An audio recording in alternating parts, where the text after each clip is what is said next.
Me siis jätkame tänast sünnipäevaseminari ja ma palun lavale Imagine'i loovjuhid Alvar Lonks ja Sven Luka. My name is Luka.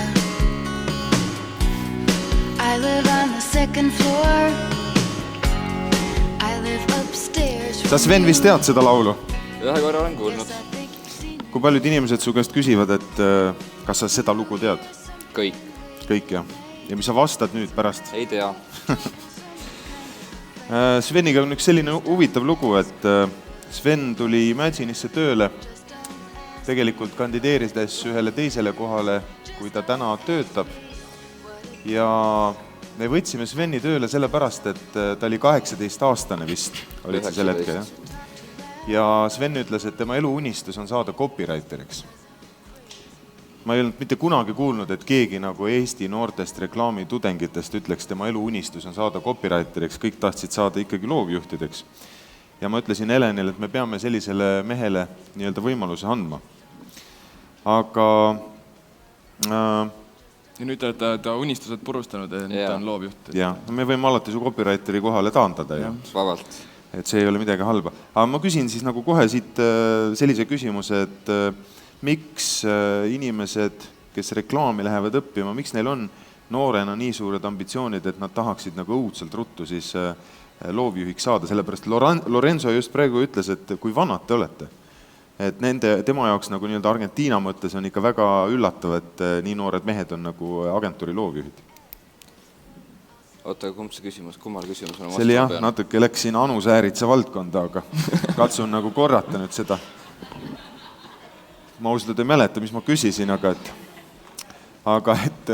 miks noored inimesed tahavad nii ruttu nii-öelda loovjuhiks saada, et miks nad ei taha nagu õppida iga detaili, mida see tegelikult väga kihvt copywriteri töö nagu pakub? Aga ma arvan, jäi meelde küsimus. Jaa, see kord jäi. Ma arvan, et sama asja pärast, mis kõik inimesed tahavad firmajuhiks saada, et hästi äge on ju juht olla. Et kõik õpivad firmajuhiks praegu vist koolis minu arust. Äge ju. Aga samas on hästi vähe neid, kes nagu tahavad saada kopiks või tahavad saada loovjuhiks, et paljud ei oska seda tahta või kardavad seda tahta, et nad arvavad, et nad saa hakkama. Ja üldse Eestis on see nagu defitsiit mingil määral. Et ei tule Eestis on iga asja defitsiit. Jaa, just. Okay. Aga mis te arvate praegu, et Eesti reklaami nagu tasemest, et ma Heleni käest ka ennem küsisin, et on see pigem hea või pigem halb või? Jaa, küsimus.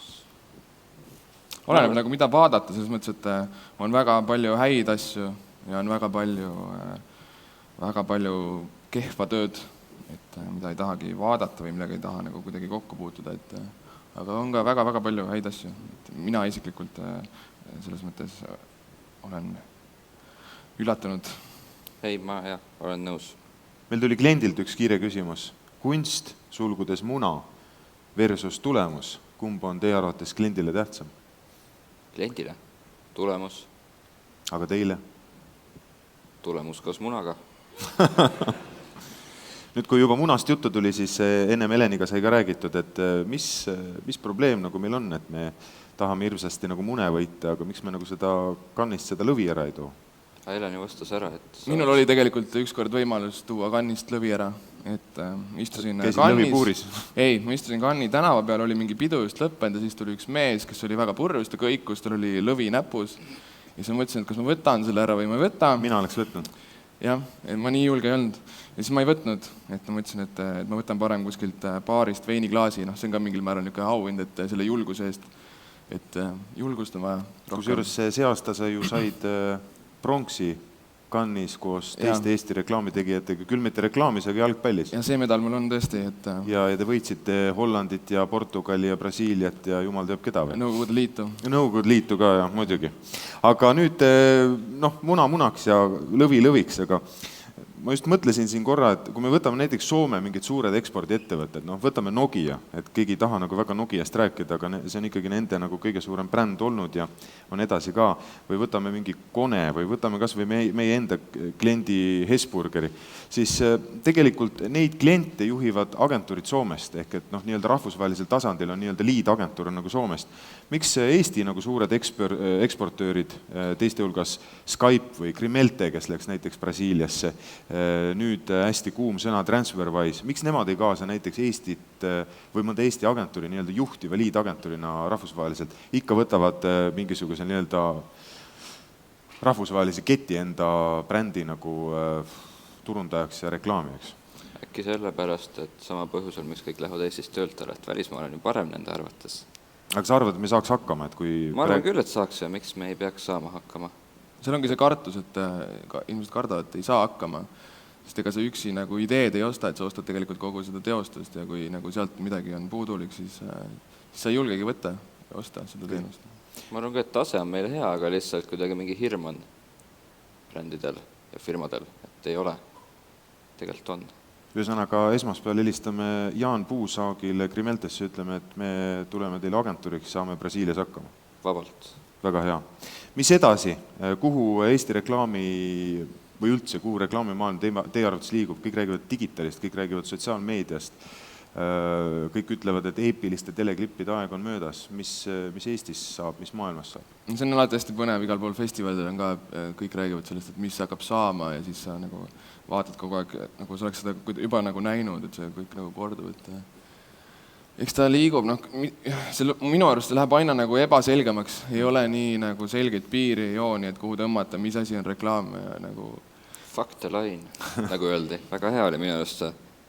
Ma arvan samamoodi, et ei ole ka mingit kohta, ongi faktelain. Et need piirid kaovad ära, läheb rohkem selles mõttes nagu tavaellu, tavakultuur, et sa ei võta seda enam nagu kui reklaami, vaid sa võtad seda just kui nagu elu osa ja see oleks nagu väga hea, kui inimesed nagu, nad ei taha reklaami, et siis on see võimalus, et nad tarbivad seda kuidagi enda, see, et neile meeldib see ja sellepärast nad seda nagu ka tarbivad, et see ei ole kuidagi peale surutud. Ja et need piirid on hägustavad, kaovad ära.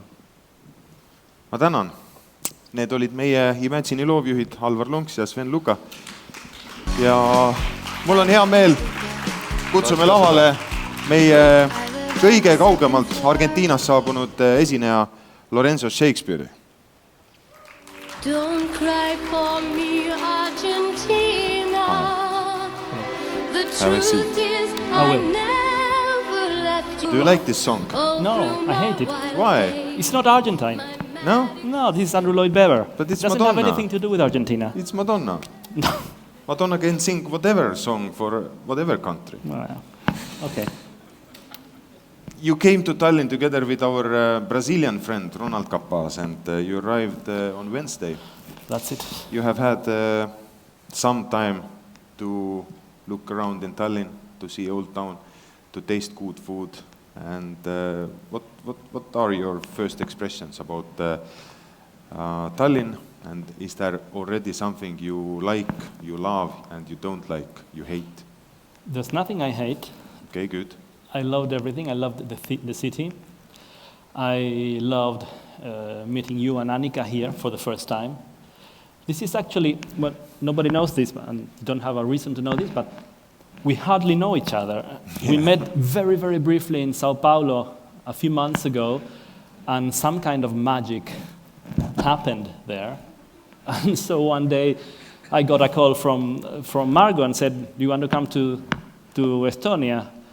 And I said, I have no reasons to go to Estonia. I can go to 100 places that I know better, and I would love to go, but no reasons for Estonia. But I said yes. So that's how coherent I am. So here I am, and I'm very, very happy to be here. We loved the architecture. We've been walking around with Ronald. We loved the food, and you've been very kind with us. But you are like, you love design different, design there, yes. Design here. Have you noticed in Tallinn something like remarkable? Apart from the language. Sorry? Apart from the language. Yeah, language, yes. Well, I have a thing for typography, so words look very different written in Estonian, because you have many dots on top of vocals and lots of capital letters and lots of consonants. So it looks different. But apart from that, I've seen the same good things and the same disasters of design as everywhere else. Yeah. Good. I'm sorry. You said that, actually you all said, who arrived yesterday or day before, that you love Tallinn Airport. Yes. It was Why? fantastic. Because it has a different scale. I was just arriving from Frankfurt, and before that from Buenos Aires. And Frankfurt is huge. It's like a city. And suddenly I arrived to a place that could be a house. It has a low roof and nice wood everywhere, and the signs are installed in nice places so I can read them easily, and people don't scream, or there's no noises like in an airport that makes it a bit confusing and I don't know, strange. What are you going to tell us today? That's a good question. Actually, I've been thinking in the past months, because of a simple reason. I'm trying to hire young designers in Argentina, and I can't find them. So I started realizing that I was not looking properly. So I started making a list. That's why you came to Estonia, Exactly. to steal my That's designers. what I was going to say, exactly, yeah. So I started making a list of the things that I do every day that make my company stand out or different from the other design companies. And this turned up to be a very long list, and it's kind of a mantra, actually. And it's not what I have always thought about design, but it's what I think now about design. Tomorrow will undoubtedly be different, but the idea of this talk then is to share with you guys these few ideas, hoping that they might help you for something. Maybe not. Maybe you hate it. No, we're gonna love it. Stage is yours, please. Thank you. Sorry, this is for you. Oh. This is the best Malbec in Argentina. Another bottle. Thank you. Sorry. Thank you very much. You keep it. So please, Lorenzo. Well, so I can't see anybody with this slide, but so this is more or less what I'm going to do. I have a very long list of ideas or things or attitudes or reflections or things that I have detected that we do at the office that make a difference. Some may sound a bit silly, some may sound complex, some may sound out of place, but they all make us be who we are. And I was just trying to share that with you. But first of all, when I knew I was coming to Estonia, I didn't know anything about Estonia, and you probably don't know anything about Argentina. Has anybody been in Argentina? 1, 2, oh my God, 3, 4, not you. Okay, so I made a little movie about things that are typically Argentine, or things that you would enjoy, I guess, if you went there. So maybe we could see the first movie before we start.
Departing passengers should proceed to gate number 23 immediately.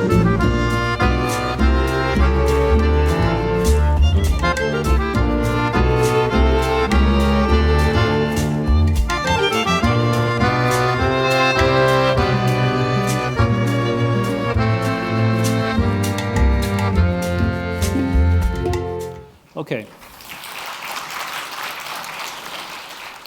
So now you know something about Argentina.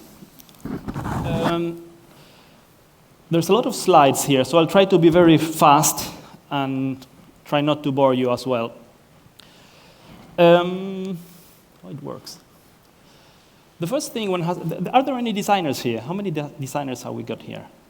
Are you all in advertising? Oh, good. Okay. The first thing one has to know about design is that it's not as easy as it seems. Design is not just something you do, and you do nice stuff that looks good and makes a nice impression. Design is how things work. Design is how things improve people's lives. Design is many other things. And it's a very complex thing that necessarily takes up all your life. You can't do it briefly. You don't do design work from 9 to 5. It takes all your life. There's no alternative. Other important thing is that design is never neutral. If design doesn't produce a change, that's not design, that's something else. It can also be very bad design, but who wants to buy bad design? I would say the main ingredients my team has, and the ones I celebrate the most, are curiosity, willpower, and rigor. They don't seem to be very compatible in general, but they are. Curiosity being the main ingredient. A designer that is not curious about more or less everything is probably not a very good designer, because he will end up repeating himself or herself forever. You also need to be sensitive and perceptive. You have to be able to realize, to be very much in touch with what you see, what you perceive, how you see people reacting in front of things, because your final work, whatever you do, has only one destinatory, and that is the people. So it's not about typography, the theory of color, or philosophy, psychology of form. It's about people, from people, by people. What we do every day is 3 things. Is identify problems, reduce problems, and resolve problems. I agree a lot, and so I celebrate you said that earlier today, that all the frontiers are blurry now. So you don't really know what you're doing anymore. If you're doing advertising, below the line, above the line, any line, fuck the line. What we're doing is resolving problems. One of the main aspects of design is that in order to resolve the problems, you have to reduce them first. But before that, you have to detect them. Most of the time, a client comes to us, they come with a problem which they think is the real problem. But part of our job is to really find that problem and detect what the real problem is. They're never the same. Then you have to organize the information, which seems something out of the scope of a graphic designer, or how young graphic designers perceive themselves as producers of very nice visual pyrotechnia. I think there are 5 relevant questions every time you do a design job. What do I have to offer? Who's my audience? What do they want? How do I give it to them? And do they care about me? Being the last one, the one that our clients worry more about. Nobody really knows with precision if they are relevant or not in the market. They know they can sell more, but will anybody matter if they disappear tomorrow? Nobody really knows. We've always attempted to create our own definition of what design is or what design does. And I've always been around the idea that it's about identity and about order, but it's mostly about empathy, and it's about differentiation. How am I different from the other people? How will people recognize me and differentiate me from the others? And how the use of that design helps me. Like if I design a way-showing program for an airport, If people read my signs and find their way and come out of the airport, then that's good design. But if they get lost, then I haven't done my job properly. So that is design as well. Then there's this very trendy word now, branding. And most people confuse branding and design and assume they're more or less the same thing, a different name for the same thing. But branding is actually very complex, and it's a complement for the design work. What branding does is articulate the many expressions of the brand in different places, at different times, in different languages, all the time, at the same time. And it's a really complex job that, when it's well done, makes a difference. You have the obvious case of Apple, for instance, that you can't track a hole in the path of the brand. Everything works seamlessly. And all that works if the brand has a value, and that value is built more and more on an ongoing dialogue between audience and the brand, or the people who manage the brand. People always think a brand is a synonym of a logo, but it's not. A brand is never what the managers or the proprietors of the company say it is. A brand is what the clients say it is. That makes the whole difference in the dialogue and the way a brand expresses itself to the world. The three objectives of a brand then could be these. First, to be recognizable. Second, to be memorable. And finally, to be iconic. Very few brands manage to make it to the icon status, but it's an interesting objective to have. The main reason, or the main way I believe a brand can achieve a higher status, and that applies to us designers as business people, is credibility. I am a big fan of Jack Nicholson, and I have brought a little clip of a movie called A Few Good Men. You may have seen it. Jack Nicholson and Tom Cruise, that happens in Guantanamo. And every time I see this performance by Jack Nicholson, it makes me even want to cry of how strong and how believable his performance is. So I realized one day that in order to be believable in front of a client, when I do a presentation, I have to become Jack and make myself believable. Can we see this? Colonel, Lieutenant Kendrick ordered the code red, didn't he? Because that's what you told Lieutenant Kendrick to do. Object! And when it went bad, you cut these guys loose! Your Honor, you had markers inside a phony transport. Your Honor, you doctored the logbook. Damn it, Captain! You coerced the doctor. Consider yourself in contempt. Colonel Jessup, did you order the code red? You don't have to answer that question. I'll answer the question. You want answers? I think I'm entitled. You want answers? I want the truth! You can't handle the truth! Son, we live in a world that has walls, and those walls have to be guarded by men with guns. Who's gonna do it? You?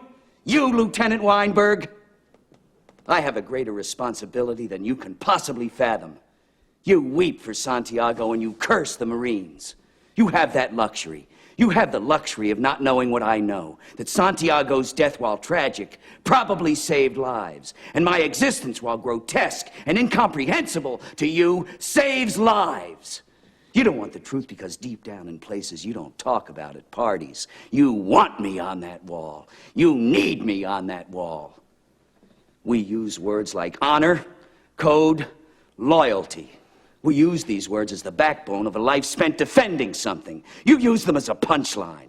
I have neither the time nor the inclination to explain myself to a man who rises and sleeps under the blanket of the very freedom that I provide, and then questions the manner in which I provide it. I would rather you just said thank you and went on your way. Otherwise, I suggest you pick up a weapon and stand a post. Either way, I don't give a damn what you think you are entitled to. Did you order the code red? I did the job. Did you order the code red? You're goddamn right I did!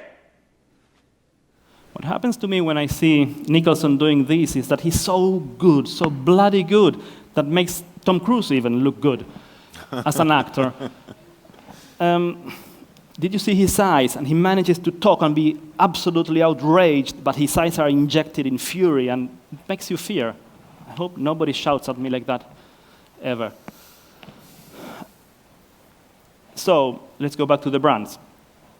More and more, like somebody was telling today earlier, brands have to perform and show different things, things that usually were not visible. The way brands were taking care of social responsibility, for instance, was something that happened because there was somebody crazy enough in the company to dedicate resources to that, and usually very little resources. Now those resources have to be visible, and people have to know that's happening, and they have to know that it's making results. Apparently, all that has commercial results. To be honest, I haven't seen those results, at least in Argentina. I know people talk about this, and we like to believe that it's changing the way brands do business, but I'm not so sure that it is. I think most people are just using the effect of the wave and say things about them. Now, all this sounds ideal, and it begins to sound like something more scientific about design.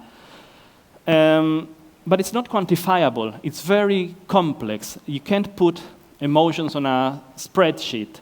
You can't have a plan for everything. There are aspects of improvisation, aspects of creativity, aspects of innovation that affect directly the results of the brand, but can't be explained. You just have to go for it and have faith. Oh, it died. Let's change.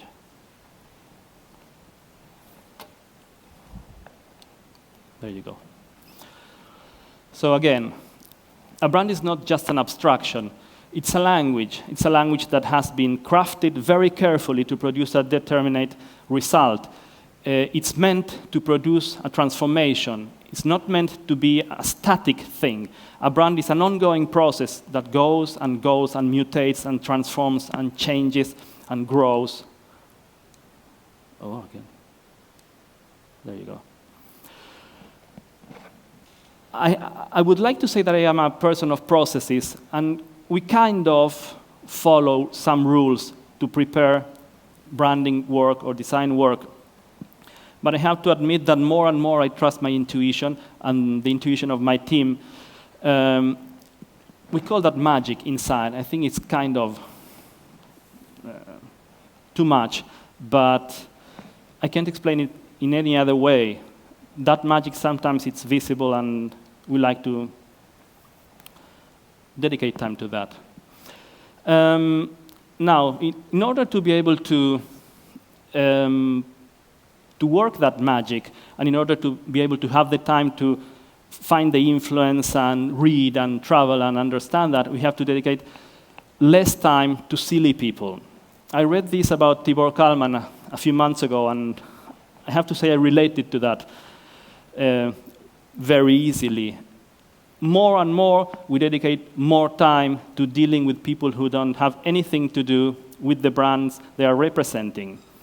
And we're trying to change that, working directly with higher management or trying to give the tools to middle management to help us do the work seamlessly. One of the things I find very complex about my team, the average age of my team of designers is 25, 26, which is a fantastic age. I've never worked with anybody older than 30. And I like that. I am the only older than 30. Not too older. And it's funny how, because they are well educated and they travel and read and listen to music, they make connections all the time. But at the same time, that allows them to understand new things that are somehow connected to the old things they understood. But there's no way for these people, at least, to understand things that are not connected to things that they already know.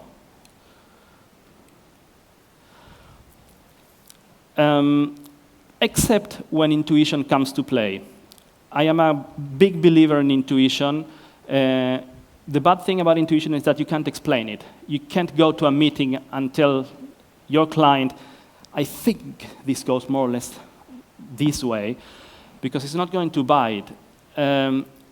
Only in a few selected relationships with clients that have been with us for a long time, they can see that I am so convinced, or my people are so convinced that they're going to give us the approval for that.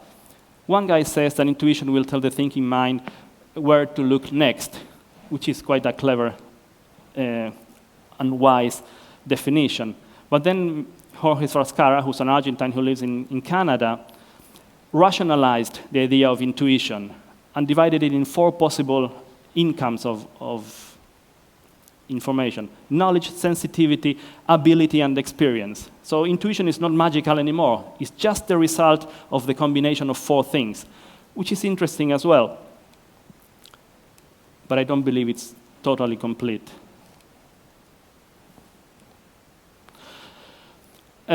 One thing designers cannot help is to be interested in little stupid things all the time. We go around, we look at things, find things. Even only yesterday, we were with Ronald walking around in the old city and just watching antiques shops, finding old coins or little cars or Russian medals or stuff that don't have any purpose in life. But we keep collecting that. What do we look at when we look around? If you see this cover of a book, there's nothing interesting about it. It's not bad design, but it's not good design either. There's nothing interesting about this. But then, a few months back, they did this, the series for Showtime.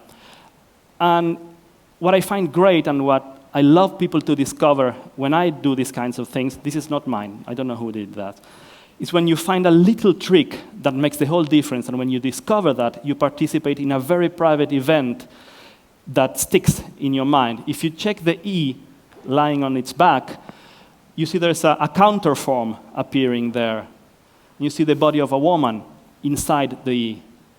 So I'm either very sick and seeing amazing things in typography, or somebody tried to put it there. I believe somebody put it there, of course. But it's very nice when, these are the kinds of things I like to discover in design. Then this clipping I found in a British magazine a few years ago. That makes absolutely no sense. When they censored the little bit they didn't have to censor. So we are also not allowed to say, motherfucker. And does it make any sense? It doesn't. Does it work for anything? It doesn't. But it's insight. Thinking these kinds of things makes us laugh all the time. And so you remember it. That triggers things. And that process of triggering the imagination or lateral ideas makes a big effervescence in the head of a designer or anybody into this area. In case of fire exit building, before tweeting about it. This is totally stupid, but it makes sense. It's funny. Then a pseudo Juliet Capulet Facebook post liked by Romeo. And it's funny because it's the whole story reduced to a frame of Facebook. It's complicated.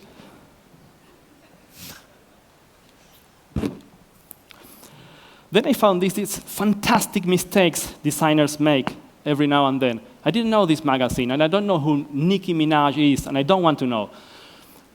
But apparently it's a general interest magazine. But in this issue, the designer committed a fantastic mistake. The head of the model is covering the bottom part of the E, so it says whore instead of where. And these are things that may be taken very lightly when we laugh about it here, but then it's a catastrophe for a magazine doing these kinds of mistakes. Like this one as well. What can I say about this? And then general wisdom, more associated with advertising, is also fantastic. I love to discover that people are thinking about these things. You're not stuck in traffic, you are traffic. That's a totally different way to look at it. And it says, get a bike, break free. It's very clever, very simple. You don't need flashy graphic design. You don't need colors. You just need a very nicely put piece of typography making or stating the obvious. Oh, this. Why not? Popular wisdom is always there. Oh, this one too, which I loved. So what would you say this is? Is this graphic design? Is this creativity? Is this below the line, above the line? Benchmarking, branding, love marks? What is it? It makes a statement, and people will see it, and people will love it, and people will remember it. So it's about the people. Always it's about the people. One thing I've learned along the time is that the presentation of a design work is not an accident. It's not something that happens at the end of your whole work. That is your job. That is the moment of truth. The presentation of a design work is a design work in itself. Steve Jobs knew all about this. So the product was limited to his capacity of expression and of seduction at the moment of showing it around. It's not that he was fantastically charming, but he had a way of telling the story. I believe that every time you produce good work, it helps to reaffirm the profession. There's a lot of very, very bad design work happening everywhere, and most of it is caused by the Mac or the computer in general. Once the computer begins taking power over the designer, then silly things begin to happen. So I'm a big advocate, and my people are as well, of being extra cautious, because the world of design is very tortuous, and the critique of design is very bad as well. There's very few people thinking and criticizing design on solid grounds, so it ends up being like a commercial cosmetic surgeon. And you do nice stuff, nice lettering, nice coloring, and that's graphic design, but it's not. That's shit. Do you know what free pitching is? Does it make sense in Estonian? Yeah. Yeah? It's like when a company calls and said, I want 5 studios to do design work for me, and then I'll pick one of you. But you do it for free. Then I'll pay you. I hate that. I think it's the worst thing you can do in your life. That's giving away your thing. The only thing you have your ideas and nothing else. Something that costs nothing is worth nothing. That's what the client thinks most of the times. I'm not trying to make a devil of the client, but there is in Argentina at least a big number of very, very big companies that could afford very good design that just want to see options. But once you give up or give away your options, that's all you have. It's different with architecture. When you do a first sketch and you go and see the client, then you still have a whole way to go. In design, once you've shown something, that's it. It's the end of it. Then you can do a little changes or stuff, but you've given away your soul. I'd like to show you a few jobs we've done, so I stop with the orange screens. What's the next? This, okay. I'd like to show you a very big job we did for the underground transportation system in Buenos Aires, where this was put in evidence. In theory, a design process or a design job, if you follow it step by step, is going to lead you to one obvious outcome. But then you realize that in practice that doesn't happen. You have complex solutions, complex clients, complex contexts, and this was one of them. We call this network of trains Subte. Subte is like the tube in London or Le Métro in Paris. The first obstacle we had was to keep the name. The underground of Buenos Aires was built in 1907. It was the 7th network to be built in the world after Philadelphia. And it's been working pretty well. It can transport about 1.5 million people a day.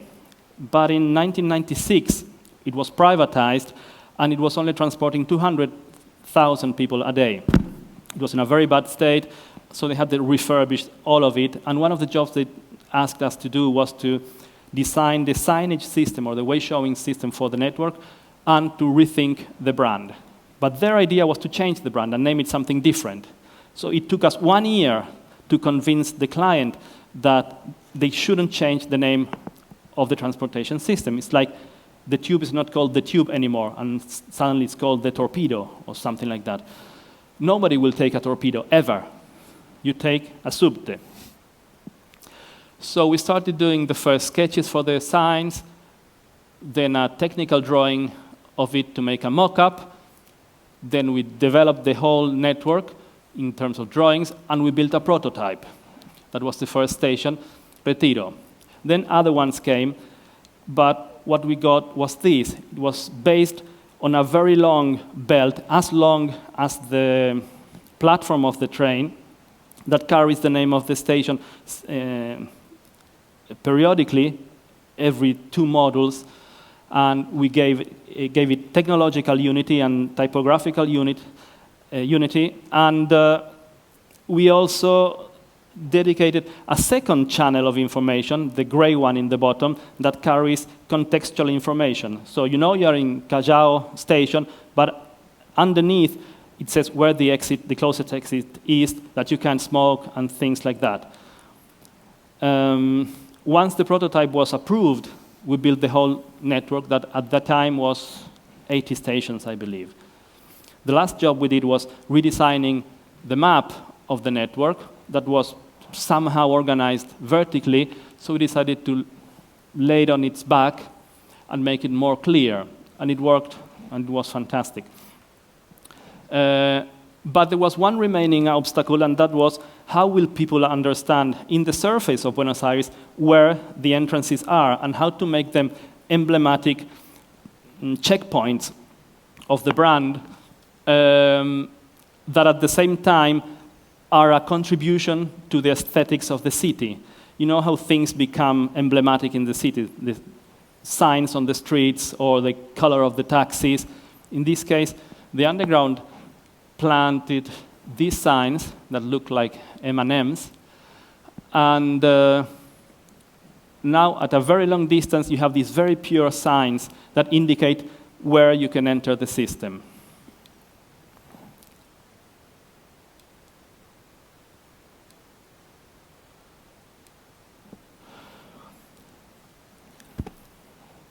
Could I get some water, please? No. Yes, you can. Thank you. Sometimes you're not lucky enough to land in the hands of a good client, and I've had the misfortune of falling in the hands of these people that I'm going to show you now, which made a very interesting case of some complexity, but in the end it was solved with wisdom, I guess. That's the moral of this story. Do you know these shoes? No, you don't. You know these shoes? These ones are different. Oh, it doesn't change. This is the guy who called me, and he produces this shoe. And this is the shoes you know. So are you beginning to see the problem here? So this guy has been doing these shoes for 25 years in Buenos Aires, or someplace else. Let's not talk about the name.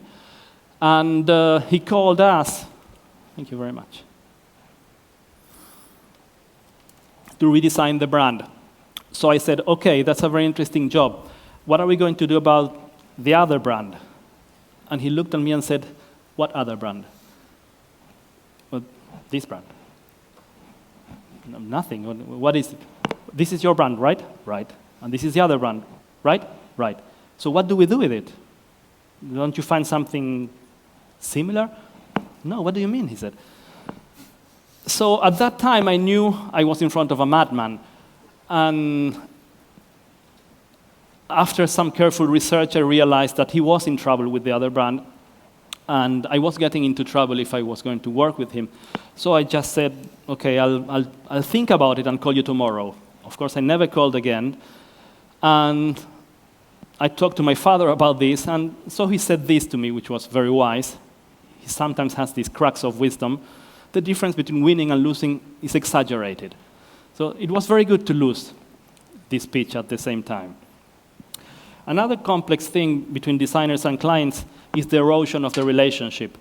You shouldn't fight your client, ever. I have learned to do that. Sometimes it's tough. Most of my clients are very close friends, and I take very good care of them, and they take very good care of me.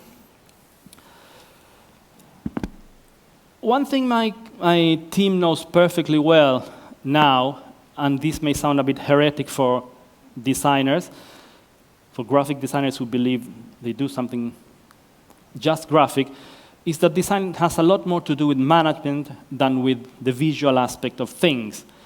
And every time I say this in conferences in universities, they kind of look at me saying, like, what, have I made a mistake? Am I in the wrong career? Is this engineering? No, but there are many managements that you have to take in account. Time management, for instance, for my team, has a lot to do with this. The enormous amount of time wasted in social networks or writing emails or stuff, playful or work-wise, is unbelievable. And I haven't found a way to restrict that. But it's a big problem. And the way the thinking of the young designers is fragmented while they are keeping 4, 5, 6, 7 conversations at the same time, or looking, checking, Pinteresting or whatever, is hallucinating. I don't know how they do it. In fact, I know they don't do it. They just can't focus, and I'm finding that a big problem.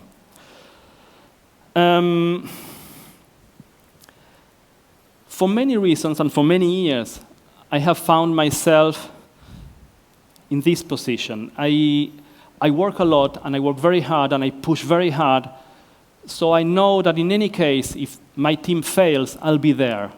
I knew this. I don't know it anymore. And that was an act of arrogance, I have to say now, because I was assuming that my team would be so weak that I could have to afford to dedicate myself to doing the whole job alone if they failed. Then I realized that I was building my teams the wrong way, and I started hiring very good designers and more energetic designers who could keep me better company and be even better than me. Now I have 4 or 5 of them, and that changed my life. That has been the past 10 years. Teamwork is the only way to do some jobs. There's no way jobs like the Subte can be done by one person. You can think about a few things, but then you need a big team thinking creatively and divergently at the same time. I believe a lot in metaphors and poetry, and I use them a lot in work. This was a sign system for an exhibition celebrating the 500 years of the discovery of America. I don't really know yet what was there to celebrate, being the discovery such a bloody event. But the thing is that the signs were really nice, and it was all based in metaphors. So a heliport had the drawing of a, I don't know what you call that animal. And it pointed to the direction of where each big event was. It was a 3.5 meters high arrow. And the nice idea about this is that having no place to hang signs, the sign was the arrow. And the arrow was disguised with the metaphor of the...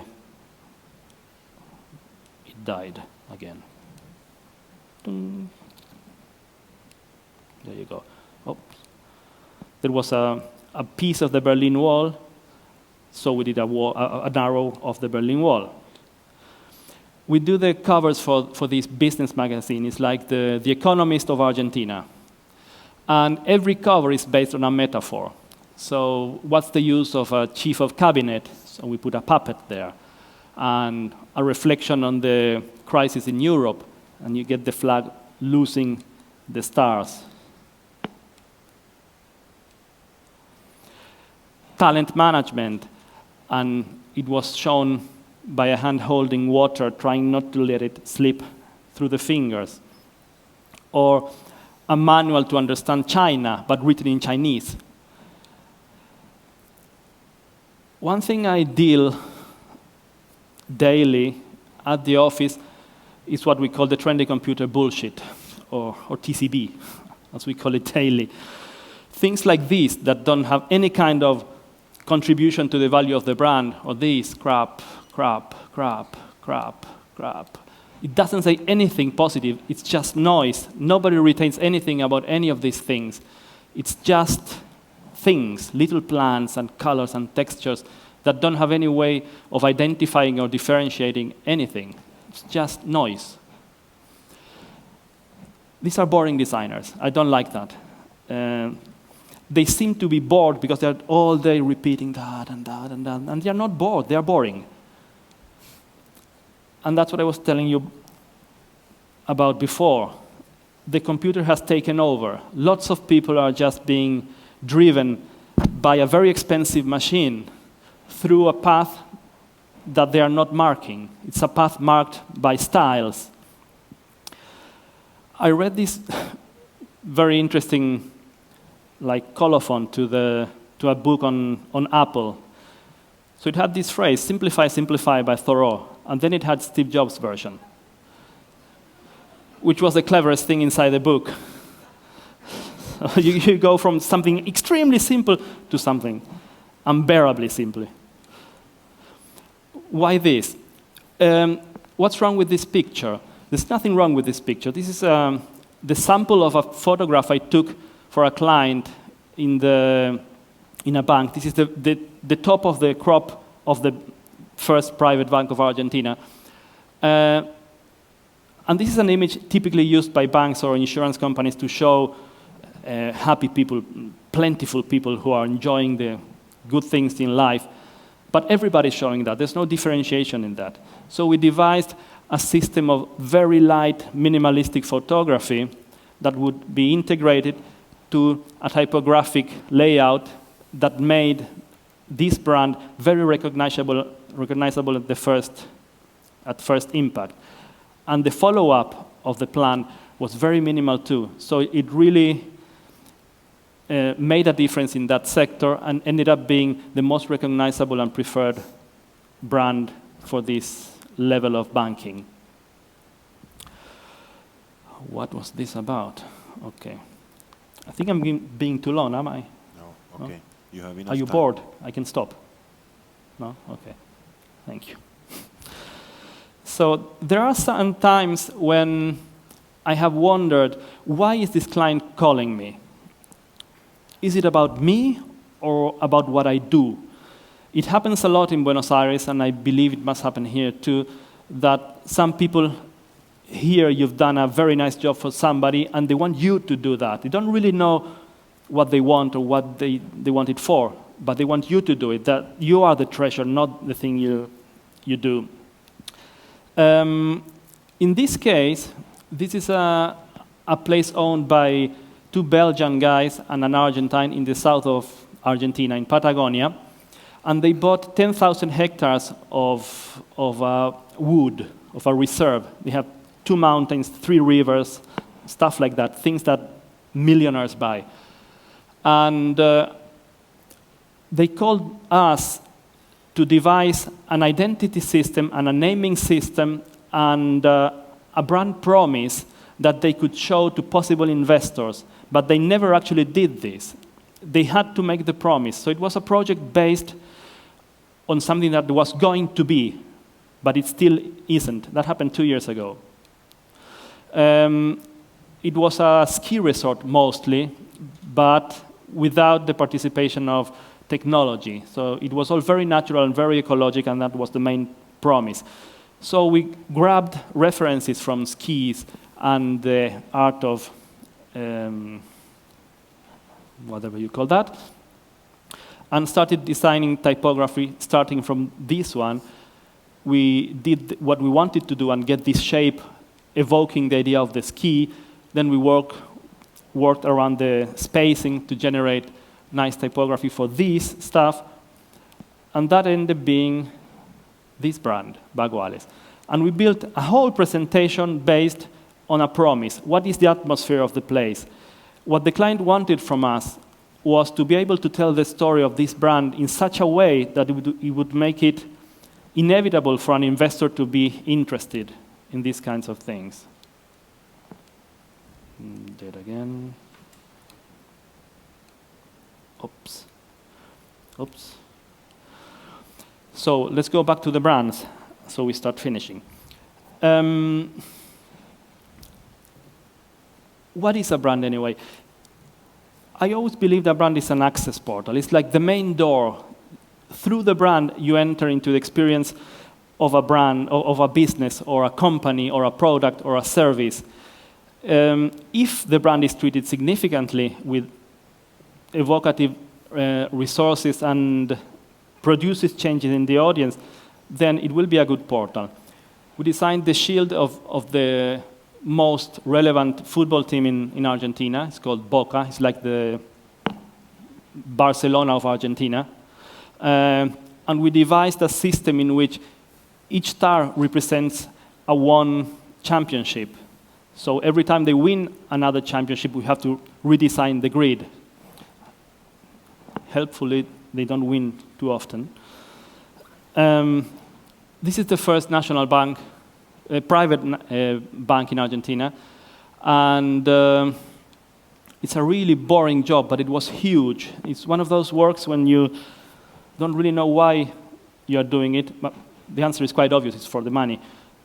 But it has some, it gives some kicks to be able to participate in the whole experience of a brand, to devise and change the name, to devise a new color scheme, to think about the interiors. I hadn't designed interiors in my life before that, and I thought it would be a good moment to think a brand in terms of 3D. How is a brand spatially? What does it evoke? How these turns into these on the right, and the idea of transparency, the idea of clarity, the idea of light, the idea of lightness, the idea of using big pictures on the wall to make it more emotional in offices. What's the technology of the street signs? How do people behave there? Will it be good or bad for the client to feel so observed and so vulnerable compared to the previous bank? And it worked, and people felt great. I believe in brands that tell something about themselves at first sight. This is a chain of organic vegetables producers, and writing the word organic with vegetables was a nice idea at the time. Then it's quite difficult to implement, but as they don't have a budget ever, this is the only piece we did, and it's still working around. This is boring. Luigi Bosca is that brand there. I brought you, Margot. Thank you. Welcome. And I've taken care of this brand since 2005, I believe. And it was a real challenge because it's a 100-year-old family winery based on great wines, but very bad image. Not bad image, just out of sync. Wines kept coming out, but without a real plan. So we started by making like a tabula rasa and started all over again, organizing the brand and thinking about the labels and what the lines of wines would be. So we devised this system for the main line, and then we started doing and producing differentiation through the other varietals. There you go. These are the last 5 we did the last couple of months. This is a construction company that needed a very solid, robust brand, which we did. One of the top conclusions I have about our work and work in general for people that I know, is that if the relationships are based in trust, that changes the whole thing. It's not about great design, it's not about results necessarily, it's about trust. When the client trusts you and you trust the client, then the whole thing simplifies itself fantastically, and that goes to different places. This is an animal park in the north of Buenos Aires, and the branding case is very interesting because it was organized as a private contest, rented with money, between 7 companies, but we were not one of them. So when we found out about this, it was 2 days before the presentation, and they said, okay, you can participate, but you still have 2 days. The other ones had 3 months to work. So I said, okay, let's do it. I asked my brother said, go to hell. I asked my father said, go to hell. So I grabbed my team, I said, let's do it in 2 days? Okay, let's do it. And we won it. And how did we win this? By not following the rules. The brief said, this is an animal park where families will bring their children to have a great time on Saturdays or Sundays. And we did it the other way around. We flipped it. And we said, this is a park where children bring their fathers. And that made the whole difference.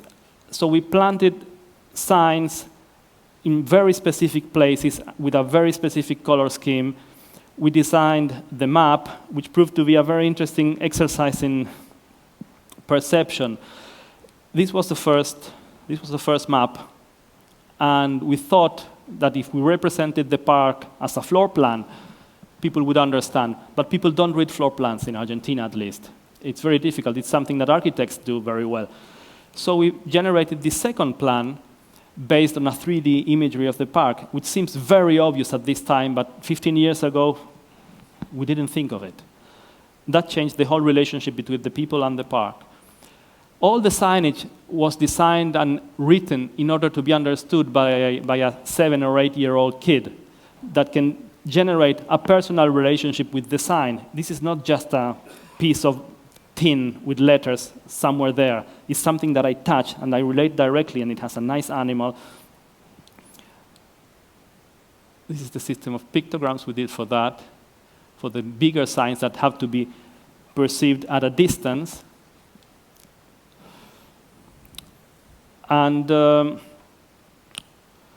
again, if we assume that there's a series of things that a client should know about its brand, I think this is the 3 or 4 that I respect the most.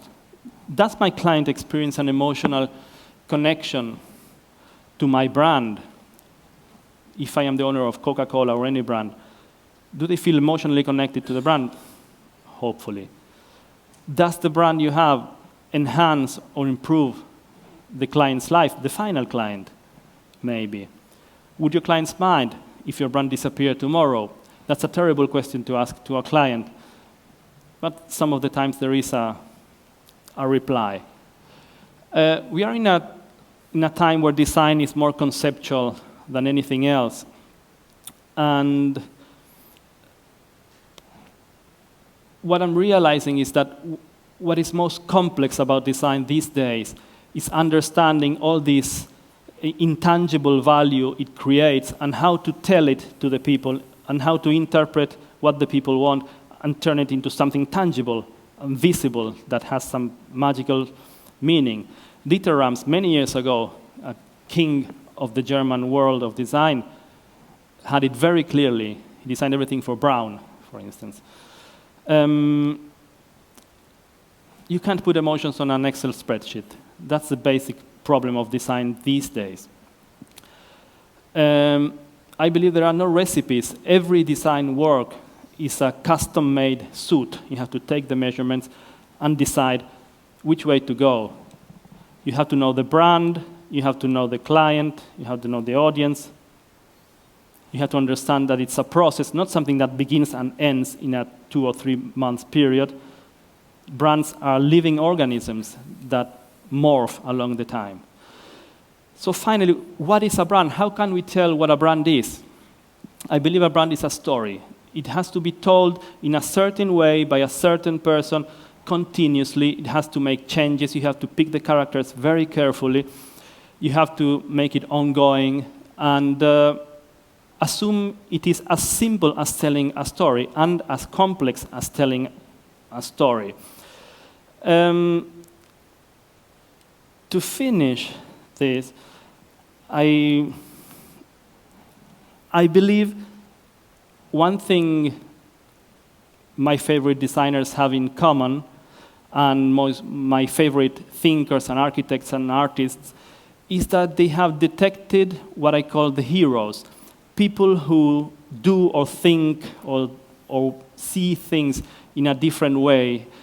And I have been building a mini collection of what I call heroes, people who influenced me or influence me now, or influenced me at one time and then stopped doing it.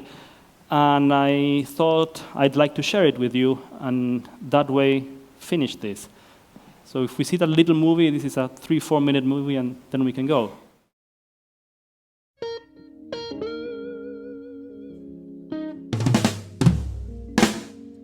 Riding down the highway, going to a show, stopping all the byways, playing rock and roll, getting robbed, getting stoned, getting beat up, broken boned, getting had, getting took.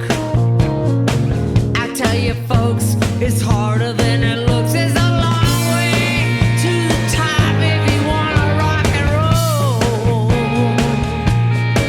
It's a long way to the top if you wanna rock and roll.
Thanks very much.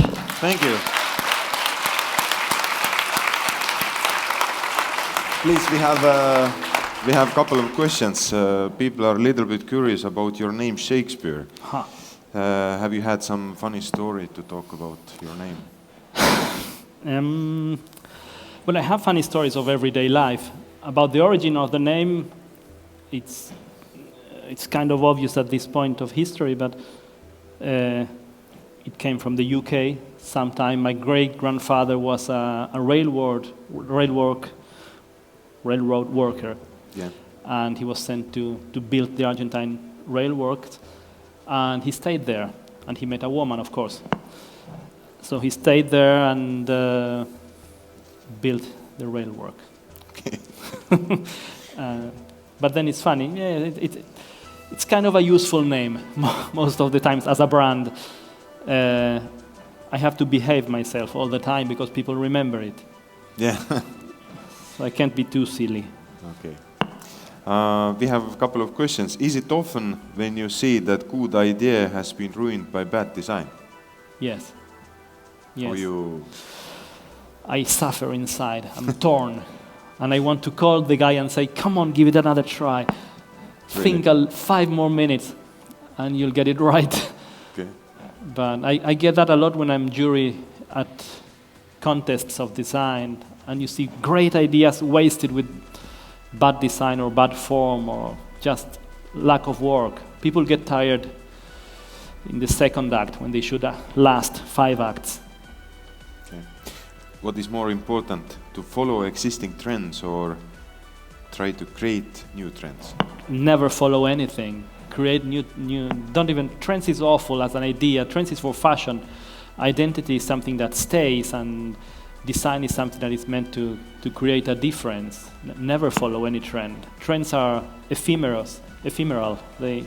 Once you see them, it's going down already. If you could identify yourself as a brand, what would it be? Oh, Shakespeare. yeah. I am a brand at home. I don't know. First thing or image, what comes to your mind if you think about Estonia? Estonia as a country. Yes. Something funny happened to me considering Estonia in the beginning. I had an image of Europe that starts in Portugal and ends in Germany, more or less. So there's a bit between Germany and Russia that it wasn't in my map clearly defined. My wife is Polish, and my grandmother was British, and my mother is Italian. So Europe is in my head, and I knew about Latvia and Estonia, but I couldn't put it in a map spontaneously until I met you. But it was a great discovery. Now there's a new world to discover. Yeah. And I just have good things to say about things. I'm very positive and innocent sometimes. I believe in good people. Good. And actually the last question is, you as an Argentinian, what you would choose? Argentina to win next year's World Cup in your biggest rival's Brazil home ground? Or yourself to create a brand what every single person in planet will know? Well, I guess the second choice. I'm not too much of a football fan, and I don't believe what happens with countries and people when the World Cup comes. Everybody's fighting everybody, and I don't really believe in borders or flags. So you're not as big fan of football? No. I like I like very good football players, but I don't follow teams. I don't have a favorite team. I don't care. I couldn't care less. But what do you think? Is chances to win next year Of course. larger or bigger than to create a worldwide brand? That was the question. Yeah. Larger to win the cup. Okay, good. I hope you will win. Thank you. Thank you, Lorenzo. Small gift for me as well. Thank you. That's great. Head sõbrad, tänane Imagine 10 seminar on nüüd jõudnud lõpune ja ma tänan kõiki, kes on aidanud kaasa sellele, et me täna oleme siin ja saame nautida nii heal tasemel esinejaid, nagu täna siin laval on olnud. Ma tahan tänada kõiki esinejaid, ma tahan tänada kõiki külalisi, kõiki Imagine inimesi, kliente, koostööpartnereid ja ka kõiki, kes aitasid kaasa seminari korraldusele. Et aitäh kõigile tulemast!